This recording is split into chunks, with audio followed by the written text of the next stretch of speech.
So this seems a really good time to make this point. This whole course, as I said right from the start, is about theatrical pickpocketing. You want to be seen. You want people to know who you are and what you're doing and why. It's a bit like the distinction between a gambler and a magician. A magician wants you to know that, he's using techniques. He wants you to realize that he is behind the magic. He doesn't necessarily want you to know how it's done or even when it's done, but he does want you to know that he did it. Whereas a gambler doesn't want you to even suspect foul play. He doesn't want you to have any idea that he's even thinking of doing something, let alone doing it. Which is interestingly, I think, the distinction between, or one of the distinctions between a theatrical pickpocket and a street thief. The thief on the street doesn't want you to know that you've lost anything, ideally. Or certainly they don't want to be recognized as being the cause of it. Even when you realize something was stolen, they don't want you to have any recognition of who the person was who stole it from you. That's why street thieves tend not to want to have eye contact with you. They tend not to want to interact with you directly. You're more likely to have a wallet stolen on the tube because it's so crowded, and they can just literally take it out and get off the tube and run. Sometimes you have teams of people that work together, but again, part of the dynamic of that team is so that nobody's really that recognizable or memorable. The person whose job it is to block you in, you might know and recognize who they are, but they have nothing to do with the actual moment of theft. So it's virtually impossible for you to pin anything on them. And they certainly don't have, any of the product that they've stolen. So I think it's important to realize that when we are talking about theatrical pickpocketing, it's perfectly acceptable for the person to be aware of you going into their pocket. That little demonstration I did of proximity, Daniele was fully aware, as would, the mark in a show, that my hand went into his pocket, that I was particularly, asking what he had in there or searching the pocket. But it doesn't matter that they feel that or know it's happening, as long as their attention is moved and bounced in other directions. So that by the time I reveal that I have their phone, they're not able to backtrack to the moment it happened. And even if they could backtrack, it wouldn't matter because I've still got it. And that's the difference between pickpocketing and magic, that actually this isn't a magic trick. I am doing, I'm doing what it says on the tin. I'm stealing stuff off you, and my job is to do it in such a way that you don't know when it happens. You know that it's going to happen. You know that it has happened, maybe, but you don't know when or how, in the sense of the exact timing. You're still caught out on it. I've often felt that pickpocketing has a parallel to one of my favorite elements of magic, which is card under glass. The idea of, I'm going to get your signed card to go back under your drink. Now, you know what I'm going to do. I've told you I'm going to do it. I've done it several times already.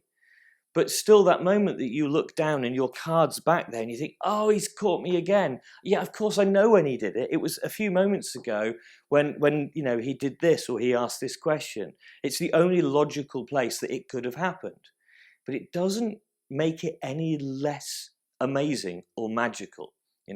There are different kinds of magic tricks, some of them which are designed to be challenges or designed to look like puzzles, where you set the whole premise up at the beginning, and some things that are designed to be utterly invisible from start to finish. Well, pickpocketing can be invisible. You can have moments where, if you're doing a magic trick, that is your cover for stealing somebody's watch, by the time you reveal that you're wearing that person's watch, or it's in the box over there, or the waitress brings it and it's wrapped around the bottle of wine, or however you reveal it, they might not know until that second that that's what you were doing. But there are other occasions where it's perfectly acceptable to just openly place your hand in somebody's pocket and look at an item. The key here is to make sure that the moment it comes out, their attention is utterly absorbed somewhere else. Yeah. And I think there is this misnomer in pickpocketing, or when people learn pickpocketing, that they expect to learn this light-fingered art where you could be walking down the street with somebody and you could just brush past them and take their wallet out and they would be none the wiser. But actually, there's a little bit more going on than that. As a theatrical pickpocket, you want people to know what you're doing. You want to be there. You want it to be entertaining and engaging. The real key is covering the moment of the steal, focusing more on the manipulation of their attention than on the physical act itself. Okay, it's all about misdirection, all about attention management, all about their perception of what is happening. And the actual technique, the actual physical side of it, as far as I'm concerned, 20% maybe of the whole thing. 80% is all about the attention, 20% is about the technique. That's why there are some great pickpockets out there whose technique is to literally shove their hand in, grab what they can, and pull it back out again. But what they have on their side is an amazing ability to control or direct your attention. And at that point, they don't need to be light-fingered. Let me give you an example right now. Until I mention this, the chances are none of you are aware of the sensation of your underpants rubbing against your bum. But now I've mentioned it, you're probably all aware of that sensation. But it's a really obvious one. I mean, this is a sensitive area of the human body, yet you can go all day without really noticing your clothing. You've got clothes that are constantly rubbing against your body, yet no matter how lightly I touch the hairs on my arm, I can feel it. I mean, it is impossible for me not to sense it. Yet I go hour after hour with no awareness of the socks on my feet, or the shoes that I'm in, or the clothes on my back. Because if my attention is somewhere else, the brain has a brilliant way of just blurring that stuff to nothing. And that's what you've got to think about. You don't have to hide everything that you're doing. You just have to deceive the mind long enough so it simply can't perceive that it's happening. A while ago at one of the live trainings, somebody during the middle of the training took me to one side and said, look, I get everything that you're doing, but here in this training environment, we're all being compliant. We know what you're doing. We're playing along. We're allowing it to happen. It's a really, it's an odd environment. This isn't a real life situation. Surely in the real life, I'd feel this. I'd recognize it. None of this would work on me.